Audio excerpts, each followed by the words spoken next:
આજકાલ સાયબર ફ્રોડના કિસ્સાઓ ઘણા વધી ગયા છે, ત્યારે હવે સાયબર ફ્રોડની જાગૃતિ માટે સુરતમાં સાયબર સંજીવની 3.0 અભિયાન યોજાયું। સાયબર ફ્રોડ સામે લોકો જાગૃત થાય તેવા હેતુથી નાટકની કૃતિ રજૂ કરવામાં આવી હતી।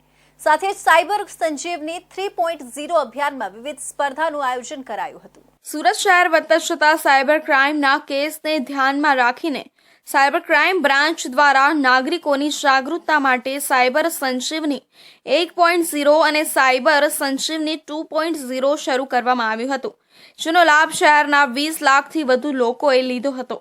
ત્યારે હવે સુરત સાયબર ક્રાઇમ સેલ દ્વારા સાયબર સંજીવની 3.0 અભિયાન શરૂ કરવામાં આવી રહ્યું છે। આ અભિયાનમાં ભાગ લેવા માટે સુરત શહેરના પોલીસ કમિશનર અનુપમ ગેહલોતે શહેરની જનતાને અપીલ કરી છે।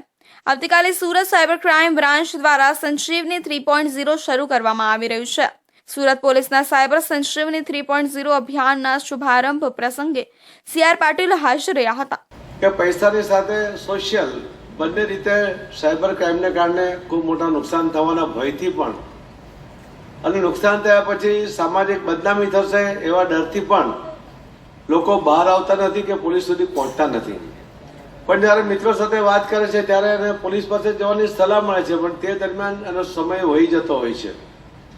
અને ત્યાં હર્ષભાઈ કહ્યું કે પોલીસ પાસે કોઈ જાદુઈ લાકડી નથી અને સાયબર ક્રાઇમ એવું છે કે એમાં રિકવરી કરવી ખૂબ જ મુશ્કેલ કામ છે। આ અભિયાનમાં તેમનું નિવેદન સામે આવ્યું છે। CR પાટીલે કહ્યું કે હું પોતે પોલીસમાં હતો ત્યારે મે આઈ હેલ્પ યુ એવું બોર્ડ લાગતું હતું। તે સમયે એના જેવું મજાક જેવું કોઈ બોર્ડ ન હતું। બોર્ડ પર કોઈને વિશ્વાસ જ ન હતો। સાયબર ક્રાઇમની જાગૃતિને લઈને આજે લોકો પોલીસ પર ખૂબ ભરોસો કરે છે। પોલીસ પર લોકોને વિશ્વાસ થયો છે અને કિસ્સાઓના કારણે લોકોના જીવન બરબાદ થયા છે। અનેક લોકોએ આપઘાત કર્યા છે, કેટલાક લોકો આપઘાત કરવા સુધી પહોંચી જાય છે। આ એક સાયબર મર્ડર કહેવાય છે। આવા બનાવો વધુ બને છે તે આપણી કમનસીબી છે, પરંતુ ગ્રામ્ય કરતા શહેરના લોકો વધુ જાગૃત હોય છે। દીકરીઓ બદનામીના ડરથી તે પૈસા આપી શકતી નથી, ત્યારે અણધાર્યું પગલું ભરતી હોય છે। આપણે હવે સમજવાની જરૂર છે। સમાજના લોકોને એવા બનતા ગુનાઓમાંથી બોધપાઠ લેવાની જરૂર છે। સાયબર ક્રાઇમના ગુનામાં રૂપિયા રિકવરી અશક્ય હોય છે। સામાન્ય રીતે ન્યૂડ કોલ આવે એટલે વ્યક્તિ 5, 25, 50,000 લાખ રૂપિયા પોલીસ સ્ટેશનમાં કયા વગર જ આપવાની શરૂઆત કરી લે છે। એ જે રૂપિયા આપો છો ને તમે, એના કારણે અનેક યુવાનોને સાયબર ક્રાઇમ રિલેટેડ જે કમાની એટલી ઝડપથી દેખાવા માંડી છે કે તમારા આપેલા રૂપિયાના કારણે બીજા બી લોકો આના ભોગ બને છે। સમાજમાં ભોગ બનનાર લોકોની સંખ્યા એટલી મોટી છે, જો ખરેખર એ લોકો પોલીસ સ્ટેશન આવીને ફરિયાદ લખાવશે તો જરૂરથી એ લોકોને મદદ બી મળશે। સુરત સાયબર પોલીસના સાયબર સંજીવની 3.0 અભિયાનના શુભારંભે ગૃહમંત્રી હર્ષ સંઘવીએ લોકોનું સંબોધન કર્યું। દરમિયાન તેમણે સોશિયલ મીડિયા પર થતી છેતરપિંડી અંગે નિવેદન આપ્યું છે। તેમણે લોકોને સંબોધતા કહ્યું કે તકલીફમાં હોય તો આપણા ફેમિલી વાળા પણ સાથ આપતા નથી, તો 1 મિનિટમાં લોન આપી અથવા સ્કીમમાં પણ રૂપિયા આપવા તૈયાર થઈ જાય। ભણેલા કરતા સવાયા આનો વધુ ભોગ બને છે। આ જે ઘટના બને છે તે કોઈ કાલ્પનિક નથી, સુરત શહેરમાં પણ બને છે। જે નાટક બનાવવામાં આવ્યા છે તે તમામ સુરત શહેરમાં ઘટના બની ચૂકી છે। સુરતના સરથાણા પોલીસ સ્ટેશનમાં ફરજ બજાવતા મહિલા પોલીસ ઇન્સ્પેક્ટર મીનાબા ઝાલા છેલ્લા 4 દિવસથી બીમાર છે, જો કે તેઓને રજા લીધી નથી। બીમારી વચ્ચે પોતાની નૈતિક જવાબદારી સમજી રજા ન પાડી પોલીસ સ્ટેશનમાં હાજર રહી કામ તો કરી રહ્યા છે, પણ કામ કરવા સાથે એક બાજુ પોતાની સારવાર કરાવી રહ્યા છે, ગ્લુકોઝના બાટલા ચડાવી રહ્યા છે અને મેડિકલ ટીમ આવીને તેમનું ચેકઅપ પણ પોલીસ સ્ટેશનમાં કરી રહી છે। આવા દ્રશ્યો ગુજરાતમાં તમને ભાગ્યે જ જોવા મળશે। પોતાના કામ માટે એટલી તો વફાદારી છે કે જે કામ કરવા સાથે પોતાની સારવાર પણ કરાવીને સમાજને ઉત્તમ ઉદાહરણ આપી રહ્યા છે કે પોલીસ લોકોની સુરક્ષા અને કામ માટે છે। લોકોની સેવા માટે મૂકેલી પોલીસ અનેક વખતે વિવાદોમાં આવી ચૂકી છે, ત્યારે સુરતમાં એક પોલીસ કર્મચારીની કામગીરી જોઈને તમને પણ તેમને વંદન અને સલામ કરવાનું મન થશે। 24 કલાકમાંથી 20 કલાક ડ્યુટી પર હાજર રહેતી પોલીસ ક્યાંક પૈસા લેવા માટે તો ક્યાંક લોકો સાથે દુર્વ્યવહાર કરતી હોવાના અવારનવાર કિસ્સાઓ બને છે। ત્યારે સુરતના પોલીસ અધિકારીની કામગીરીને લઈને હાલ ચર્ચા શરૂ થઈ છે। પોલીસ હંમેશા ખાખી કપડામાં ફરતી જોવા મળે છે, અને આ ખાખી કપડાવાળા કર્મચારી અથવા અધિકારી ક્યાંક લોકોને ન્યાય અપાવે છે, ક્યાંક લોકો સાથે દુર્વ્યવહાર કરે છે, તો ક્યાંક ગુનેગારો ખાખી કપડાને જોઈને ભાગતા હોય તેવા દ્રશ્યો પણ જોવા મળે છે. ત્યારે સુરતમાં ખાખીનો અનોખો રંગ જોવા મળ્યો હતો. ફરજ અને કાર્યમાં કોઈ અડચણરૂપ ના ઊભી થાય તે માટે તબિયત સારી ન હોવા છતાં પણ પોતાની ફરજ પર હાજર થઈ સારવાર કરવા સાથે કામ કરતા જોવા મળી રહ્યા છે. મહિલા હાલ મીનાબા ઝાલાના પોલીસ સ્ટેશનમાં ચાલુ ફરજમાં સારવારના વિડીયો સોશિયલ મીડિયામાં વાયરલ થઈ રહ્યા છે. હાલ ગણેશોત્સવ ચાલી રહ્યો છે, ત્યારે ઠેર ઠેર ભગવાન ગણેશના આગમન માટે વરઘોડા કાઢવામાં આવી રહ્યા છે. ત્યારે શહેરમાં શાંતિ અને સલામતી રહે તે માટે પીઆઈ પોતાના બીમારી વચ્ચે એક બાજુ સારવાર કરી રહ્યા છે તો બીજી બાજુ કામ કરતા જોવા મળી રહ્યા છે. સુરતમાં નાના વરાછા વિસ્તારમાં 15 દિવસ અગાઉ મેટ્રોની કામગીરી દરમિયાન વિશાળકાય ક્રેન બંગલા પર પડતા નાસભાગ મચી ગઈ હતી.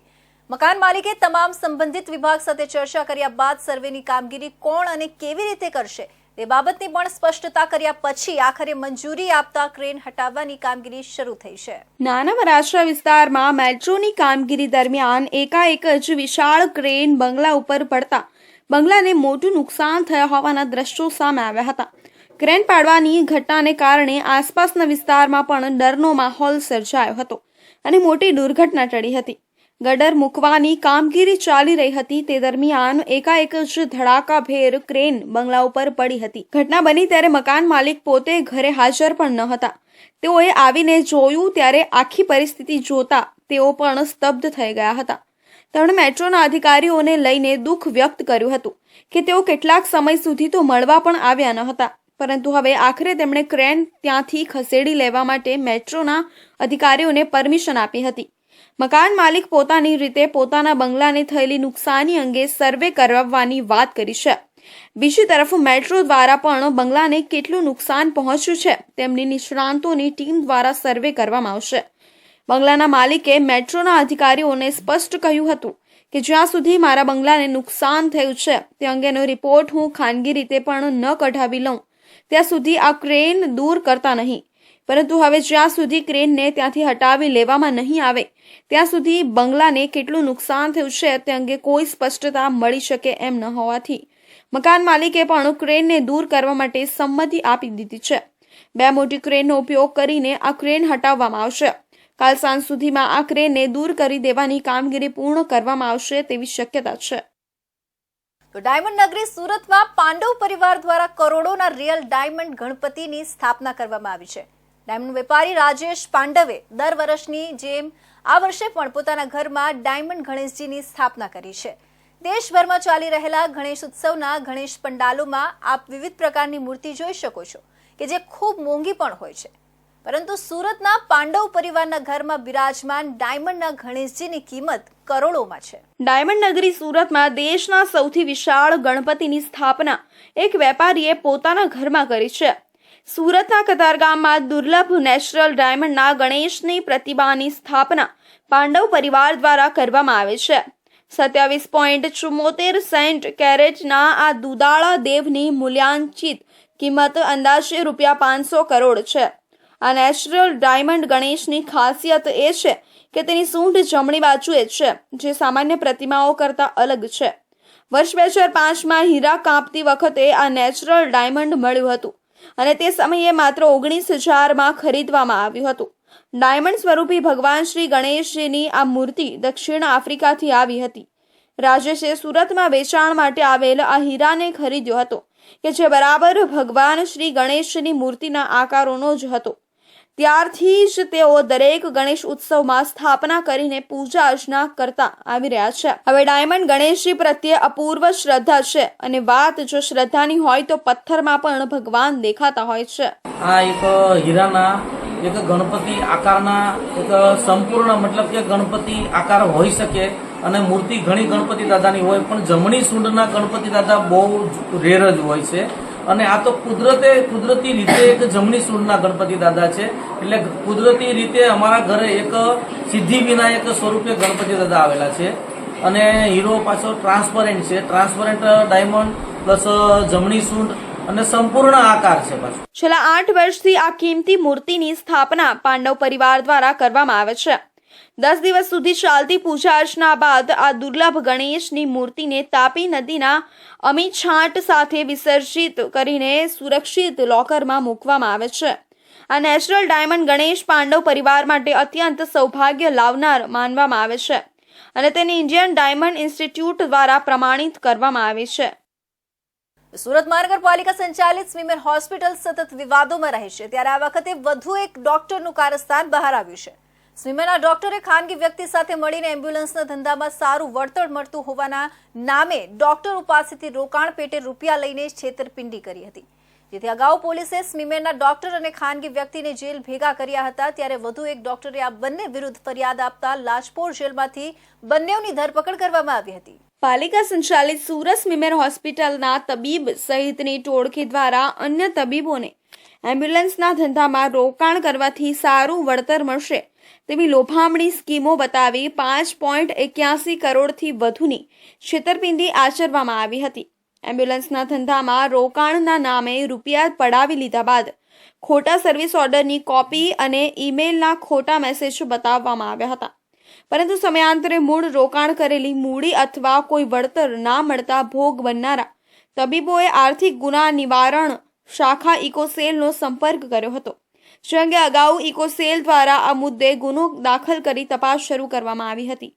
જે તપાસ દરમિયાન અગાઉ પાલિકા સંચાલિત સુરત સ્મીમેર હોસ્પિટલના તબીબ હાર્દિક પટવા અને ખાનગી એમ્બ્યુલન્સના સંચાલક હેમંત ડાહિયા પરમાર સહિતની ટોળકીની ધરપકડ કરવામાં આવી હતી. પોલીસ પૂછપરછમાં જાણવા મળ્યું હતું કે આરોપીઓએ પોતાના તબીબી મિત્રોને જણાવ્યું હતું કે પોતે સનશાઇન એમ્બ્યુલન્સ સર્વિસ નામે પેઢી ચલાવે છે, જે પેઢીમાં રોકાણ કરવાથી સારું વળતર અને કમિશન મળશે.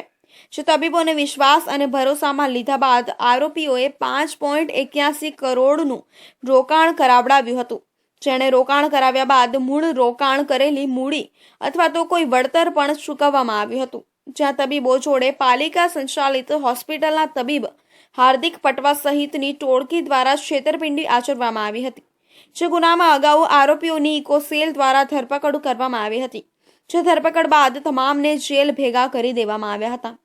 ડૉક્ટર નિકુંજ પટેલ કે જે આ ગુનાના ફરિયાદી છે, તેઓની ફરિયાદમાં જણાવ્યા મુજબ આરોપીઓ પોતે સનશાઇન એમ્બ્યુલન્સ સર્વિસના નામથી વ્યવસાય શરૂ કરવા માટે ફરિયાદીને જણાવેલ અને એમાં ઇન્વેસ્ટમેન્ટ કરો તો તમને ભવિષ્યમાં સારું વળતર મળશે એ રીતના વિશ્વાસમાં લઈ અને તેઓ પાસેથી નાણાં પડાવી અને વિશ્વાસઘાત કરી અને ગુનો આચરેલો છે. એમાં આરોપી તરીકે હેમંત પરમાર અને હાર્દિક પટવા આ ગુનામાં પણ સામેલ છે. દરમિયાન નિકુંજ પટેલ નામના વધુ એક તબીબ આરોપીઓ વિરુદ્ધ છેતરપિંડીની ફરિયાદ આપવામાં આવી હતી. નિકુંજ પટેલે આપેલી ફરિયાદમાં જણાવ્યા મુજબ આરોપી હેમંત ડાહિયા પરમાર અને સ્મીમેર હોસ્પિટલના તબીબ હાર્દિક પટવાએ સનશાઇન એમ્બ્યુલન્સ સર્વિસ નામે પેઢી બતાવી હતી, જે પેઢીનું ICICI બેંકમાં એકાઉન્ટ પણ ખોલાવ્યું હતું. જે એકાઉન્ટ ખોલાવી કંપનીના નામે ખોટો ઈમેલ આઈડી પણ બનાવવામાં આવ્યો હતો. ત્યારબાદ મહારાષ્ટ્ર ખાતેની JSW સ્ટીલ લિમિટેડ કંપનીમાં રૂપિયા 1.71 કરોડમાં 12 જેટલી એમ્બ્યુલન્સ ભાડે આપવાનો ખોટો સર્વિસ ઓર્ડરનો કોપી અલગ અલગ તબીબોના ઈમેલ આઈડી પર મોકલી આપી હતી, પરંતુ આવું કોઈ પણ રોકાણ એમ્બ્યુલન્સના નામે કરવામાં આવ્યું હતું. જે એમ્બ્યુલન્સના ધંધામાં રોકાણ કરવાના નામે રૂપિયા પોતાના અંગત સ્વાર્થ ખાતર ચાઉ કરી ગયા. મંડપમાં કલરકામ કરનાર 21 વર્ષીય યુવકની સ્પેશિયલ ઓપરેશન ગ્રુપે ધરપકડ કરી છે. બાયગીરી કરવા માટે અને લોકોમાં દહેશત આવે આ માટે લોડેડ તમંચો રાખનાર આરોપીને સુરત શહેરના પાંડેસરા વિસ્તારથી ઝડપી પાડવામાં આવ્યો હતો. ગણેશ ઉત્સવને ધ્યાને રાખીને શહેરમાં કાયદો અને વ્યવસ્થાની પરિસ્થિતિ જળવાઈ રહે તે માટે કોઈ અનિચ્છનીય બનાવ ન બને તેમજ સુરત શહેર વિસ્તારમાં ગેરકાયદેસર હથિયારો રાખી પ્રજામાં ખોટો રોફ જમાવી ભયનું વાતાવરણ ઊભું કરી અરાજકતા ફેલાવતા હોય તેવી ટપોરી ગેંગના સભ્યો ઉપર વોચ રાખવા સ્પેશિયલ ઓપરેશન ગ્રુપ દ્વારા સતત પેટ્રોલિંગ કરવામાં આવી રહ્યું છે. વિસ્તારમાં મોટી સંખ્યામાં શ્રદ્ધાળુઓ દ્વારા ગણેશજીની મૂર્તિની સ્થાપના અલગ અલગ પંડાલોમાં કરવાના હોય તે માટે રાત્રિના સમયે ગણેશજીની મૂર્તિને ડીજે ઢોલ નગારા સાથે મોટી સંખ્યામાં સરઘસ સ્વરૂપે પંડાલ સુધી લઈ જતા હોય છે, જેથી તેઓને કોઈ અડચણ ન થાય અને શ્રીજીની મૂર્તિ સુરક્ષિત પંડાલ સુધી પહોંચે તેમજ ભૂતકાળમાં બનેલા બનાવોને ધ્યાને રાખી એસઓજી અલગ અલગ ટીમો બનાવવામાં આવી છે, જે ટીમો સુરત શહેર વિસ્તારમાં નાઇટર રાઉન્ડમાં પેટ્રોલિંગમાં હતી. પેટ્રોલિંગ દરમિયાન એસઓજીને માહિતી મળી હતી કે પાંડેસરા ડીમાર્ટની સામે જાહેર રોડ ઉપરથી આરોપી 21 વર્ષીય રાજા બાબુ સંતોષ પટેલ પાસે લોડેડ તમંચો છે તેની ઝડપી લેતા આરોપી પાસેથી લોડેડ તમંચો તથા લોડેડ શોટગન તેમજ કાર્ટીસ નંગ 5 મળી હતી. કુલ ₹35,700ની મત્તાનો મુદ્દામાલ કબજે કર્યો છે.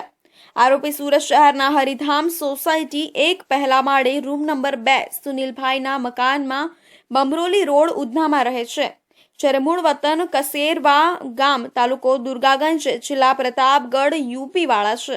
7/9/2024 થી ગણેશ ચતુર્થીથી શ્રીજીની જે સ્થાપના સુરત સિટીમાં થઈ રહી છે એ દરમિયાનમાં છેલ્લા એક અઠવાડિયાથી એસઓજી સતત રાત્રે એસઓજીની ટીમો પેટ્રોલિંગ કરી રહી હોય છે. એ દરમિયાનમાં ગઈકાલે એસઓજીની ટીમને માહિતી મળી કે પાંડેસરા નજીક જે ગણેશજીની મૂર્તિઓ છે ત્યાં પેટ્રોલિંગ કરી રહ્યા હતા. તો માહિતી મળી કે એક વ્યક્તિ જે ડીમાર્ટની બાજુમાં લોડેડ હથિયાર સાથે હાજર છે. તો એસઓજીની ટીમ ત્યાં તાત્કાલિક પહોંચી ગઈ અને લોડેડ હથિયાર સાથે રાજાબાબુ સંતોષ પટેલ ઉંમર વર્ષ 21 હરિધામ સોસાયટી ઉધના રહે છે કે જેનું મૂળ વતન પ્રતાપગઢ યુપી છે, એને ફિલ્મી ઢબે એને ઝડપી લીધો. બાતમી મળતા જ એસઓજીએ ફિલ્મી ઢબે આરોપીને દબોચી આરોપી શહેરમાં કોઈ ગંભીર ગુનો આચરે તે પહેલા જ તેને ઝડપી ગુનો બનતા અટકાવી લીધા અને તેની વિરુદ્ધમાં પાંડેસરા પોલીસ સ્ટેશનમાં આર્મ્સ એક્ટ મુજબનો ગુનો દાખલ કરવામાં આવ્યો છે. આરોપી સુરતમાં મંડપમાં કલર કામ કરે છે. ભાઈગીરી કરવા અને લોકોને ડરાવવા માટે તે હંમેશા લોડેડ તમંચો પોતાની સાથે રાખતો હતો. રાજકોટ જેલમાં મેડિકલ ઓફિસર પર હત્યાના આરોપીએ હુમલો કરી દીધો હતો. આરોપીને સારવાર માટે સિવિલમાં દાખલ થવું હતું. જોકે મેડિકલ ઓફિસરે જરૂર જણાશે તો જ રેફર કરવાનું કહેતા ઉશ્કેરાયેલા આરોપીએ હુમલો કરી દીધો હતો. ઓફિસરને સારવાર માટે સિવિલ ખસેડાયા હતા. નવી સિવિલમાં મેડિકલ ઓફિસર તરીકે ફરજ બજાવતા ડોક્ટર ઉમેશ ચૌધરી હાલ લાજપોર જેલમાં આરોપીઓની સારવારની ફરજ બજાવી રહ્યા છે. શનિવારે તેઓ લાજપોર જેલમાં પોતાની ફરજ પર હાજર હતા, ત્યારે હત્યાના ગુનામાં કેદ દીપ નામનો એક આરોપી તેમની પાસે સારવાર માટે ગયો હતો. પોતાને ખાંસી આવતી હોવાનું જણાવી આરોપીએ સિવિલમાં સારવાર માટે રિફર કરવા ડોક્ટર ઉમેશ ચૌધરીને કહ્યું હતું. જો કે ડોક્ટર ચૌધરીએ અહીં જેલમાં પહેલા સારવાર આપશે અને પછી જો જરૂર જણાશે તો જ સિવિલમાં રિફર કરાશે તેવું કહ્યું હતું, જેથી આરોપી દીપે સિવિલમાં રિફરની જીદ પકડી હતી. જો કે તબીબે રિફરનો ઇનકાર કરી દેતા આરોપી દીપ ઉશ્કેરાઈ ગયો હતો અને તબીબ પર હુમલો કરી દીધો હતો. આરોપીએ ડોક્ટર ઉમેશને કાન પર, ગાલ પર તેમજ ગળાના ભાગે તમાચા મારી દીધા હતા. તેમને કાનમાં ઈજા થતા સારવાર માટે એમ્બ્યુલન્સમાં સિવિલ લવાયા હતા. બનાવને પગલે પોલીસ કાફલો સિવિલ હોસ્પિટલ દોડી આવ્યો હતો. ઈજાગ્રસ્ત મેડિકલ ઓફિસર ઉમેશ ચૌધરીએ જણાવ્યું હતું કે આરોપી હત્યાના ગુનામાં જેલની અંદર કેદ છે, તેમજ તેનું નામ દીપ છે. હું આરોપી વિશે વધારે કંઈ નથી જાણતો, પરંતુ હું તેની સામે ગુનો નોંધાવીશ. હાલમાં મારા ડાબા કાનમાં વધારે ઈજા થઈ છે, જેથી હું સારવાર માટે સિવિલ હોસ્પિટલ ખાતે આવ્યો છું. દાદરા નગર હવેલીમાં જિલ્લા પંચાયતમાં જનરલ બોડી મીટિંગનું આયોજન કરવામાં આવ્યું હતું. દાદરા નગર હવેલી જિલ્લા પંચાયત કચેરીના હોલમાં જનરલ બોડી મીટિંગ જિલ્લા પંચાયત પ્રમુખની અધ્યક્ષતામાં આયોજિત કરવામાં આવ્યું હતું, જેમાં વિવિધ મુદ્દાઓ પર ચર્ચા વિચારણા કરવામાં આવી હતી. દાદરા નગર હવેલી જિલ્લા પંચાયતમાં જનરલ બોડી મીટિંગનું આયોજન કરાયું હતું. દાદરા નગર હવેલી જિલ્લા પંચાયત કચેરીના હોલમાં જનરલ બોડી મીટિંગ જિલ્લા પંચાયત પ્રમુખની અધ્યક્ષતામાં આયોજિત કરવામાં આવી હતી, જેમાં વિવિધ મુદ્દાઓ પર ચર્ચા વિચારણા કરવામાં આવી હતી. PMAY ગ્રામીણ યોજના હેઠળ કાચા મકાનોની નોંધણી માટે મંત્રાલયની સલાહ મુજબ જિલ્લા પંચાયત હેઠળ ચાલતી તમામ યોજનાઓને GIA તરફથી વહીવટી સહાય પૂરી પાડવા બાબતે ગ્રામ પંચાયત અને મામલતદાર દ્વારા આવકવેરાનું પ્રમાણપત્ર આપવામાં આવે છે. જોકે માત્ર એક ઓથોરિટીએ આવકનું પ્રમાણપત્ર આપવું જોઈએ. રાશન કાર્ડ, શાળા શિષ્યવૃત્તિ અને પેન્શન આપવા માટે મામલતદારને બદલે ગ્રામ પંચાયતમાંથી આવકનું પ્રમાણપત્ર ફરજિયાત રહેવું જોઈએ. PWD વિભાગના કર્મચારીઓના પગારમાંથી PF કાપવા બાબતે પ્રદેશના તમામ 70 ગામોમાં 100% ડોર ટુ ડોર અને ઔદ્યોગિક સૂકો અને ભીનો કચરો એકત્ર કરવામાં આવે છે. અને આ તમામ વાહનોનું કવરેજ GPS આધારિત મોનિટરિંગ થાય અને સ્વચ્છતા અને સિંગલ યુઝ પ્લાસ્ટિક પર પ્રતિબંધ, યુટી પેન્શન વિશે અને સમય પર પેન્શન મળી રહે એની સમાજ કલ્યાણ વિભાગને નિર્દેશ આપવામાં આવ્યા. જિલ્લા પંચાયત અંતર્ગત ચાલતી તમામ યોજના PMAY, NRLM, MNREGA, ABP, SBM વગેરેને ગ્રાન્ટ ઇન એડથી વહીવટી સમર્થન આપવામાં આવી. डिफेंस एक्ट, सर्विसमैन हाउस टैक्सनी माफी माटेना लाभनी चर्चा करवामां आवी. नगरपालिका और मेडिकल डिपार्टमेंट के साथ मिलकर हमारे लोकल्स में जो भी घर घर हम लोग ड्राई डे फ्राइडे का एक मुहिम हम लोग चला रहे हैं, जो हम पिछले साल भी हम लोग ने चलाया था. आपने देखा होगा कि पिछले साल डेंगू के केसेस बहुत ज़्यादा थे, लेकिन कंपेयर टू लास्ट ईयर इस साल डेंगू के केसेस में बहुत ही ज़्यादा गिरावट है. फिर भी हम लोग एहतियात बरत रहे हैं और हम लोगों ने स्टाफ भी हायर किया है, जिसको हम ब्रीडिंग चेकर्स बोलते हैं, जो घर घर जाकर घरों में चेक करते हैं. अभी जैसा कि आप सबको मालूम, हमने 1-2 हफ्ते से चालू किया हुआ है Friday dry day. Friday dry day का मतलब ये है कि हर शुक्रवार को जहाँ कहीं भी पानी इकट्ठा हो रखा है उन सब को खाली कर देना है. इसका मुख्य पर्पज़ ये रहता है कि कहीं पे भी लार्वा ना रहे. જિલ્લા પંચાયતના તમામ કર્મચારીઓને અટલ પેન્શન યોજનામાં આવરી લેવા બાબતે સરપંચો અને જિલ્લા પંચાયત સભ્યોને સૌર પ્રકાશના નવા જોડાણ વિશે માહિતગાર કરવામાં આવ્યા હતા.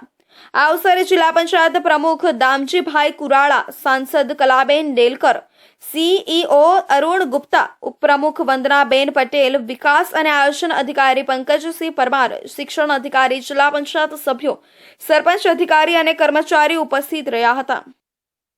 વલસાડના કપરાડા તાલુકાના નાનાપોળા 108ની ટીમ એક દર્દીને સારવાર માટે CHCમાં ખસેડ્યા હતા. દર્દીને સારવાર માટે દાખલ કરી 108ની ટીમ CHC થી લોકેશન ખાતે જઈ રહ્યા હતા. જે દરમિયાન નાનાપોળા CHC પાસે મુખ્ય માર્ગ પર 108 આગળ શ્વાન આડું આવી ગયું હતું, જેને લઈને 108ના પાયલોટે શ્વાનને બચાવવા જતા એમ્બ્યુલન્સના સ્ટીયરિંગ પરથી કાબુ ગુમાવ્યો હતો, જેથી 108 પલટી ગઈ હતી. 108ના પાયલોટને સામાન્ય ઇજાઓ થતા સ્થાનિક લોકોને નજીકની CHCમાં સારવાર માટે ખસેડ્યા હતા. વલસાડ જિલ્લાના કપરાડા તાલુકાના નાનાપોઢા 108ની ટીમને એક દર્દીને સારવાર માટે નાનાપોઢા CHC માટે ખસેડવા કોલ મળ્યો હતો.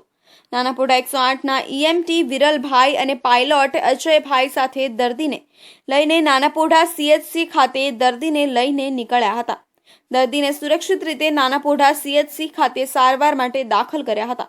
દર્દીને દાખલ કરીને 108ની ટીમ નાનાપોઢા CHC થી લોકેશન ખાતે જવા રવાના થયા હતા.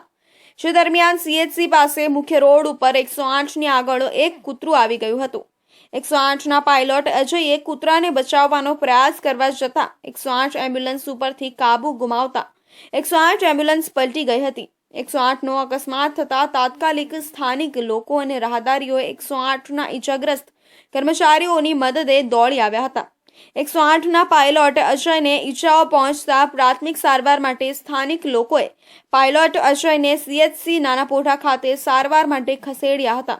ઘટનાની જાણ 108 અધિકારીઓને થતા તાત્કાલિક ઘટના સ્થળે દોડી આવ્યા હતા. વ્યારાનગરમાં આઝાદી પૂર્વેથી સંચાલિત શ્રી શિવાજી સાર્વજનિક પુસ્તકાલય કે જે વ્યારાનગર સહિત ગ્રામીણ વિસ્તારોના વિદ્યાર્થીઓ સહિત વાંચન પ્રેમી લોકો માટે વર્ષોથી આશીર્વાદરૂપ સાબિત થઈ રહ્યું છે. ગાયકવાડી શાસન સમયથી સ્થાપિત શ્રી શિવાજી સાર્વજનિક પુસ્તકાલયે આજે 50,000થી પણ વધુ પુસ્તકોનું સંગ્રહ કર્યું છે. દરરોજ 6 સપ્ટેમ્બરનો દિવસ નેશનલ રીડ બુક ડે એટલે કે રાષ્ટ્રીય પુસ્તક વાંચન દિવસ તરીકે મનાવવામાં આવે છે. આ દિવસનો ઉદ્દેશ વાંચનના આનંદની ઉજવણી કરવાનો છે તેમજ વાંચનની પ્રવૃત્તિમાં લોકો રસ લેતા થાય તે માટે તેમને પ્રોત્સાહિત કરવાનો છે. ત્યારે વ્યારામાં આવેલી પુસ્તકાલય જે આઝાદી પૂર્વેથી સંચાલિત છે, આ વર્ષે જૂની શ્રી શિવાજી પુસ્તકાલય સ્થાનિક લોકો માટે મહત્વનો ફાળો ભજવી રહી છે. આ લાઇબ્રેરીમાં માત્ર વિદ્યાર્થીઓ જ નહીં પરંતુ અહીંના ગ્રામીણ વિસ્તારોના પુસ્તક પ્રેમી લોકો પણ પુસ્તકો વાંચવા પુસ્તકાલયમાં આવે છે. આ પુસ્તકાલયમાં દરેક ધર્મને લગતા પુસ્તકો સહિત તમામ ભાષા સહિત તમામ ઇતિહાસોના પુસ્તકો આ પુસ્તકાલયમાં સમાવેશ થાય છે.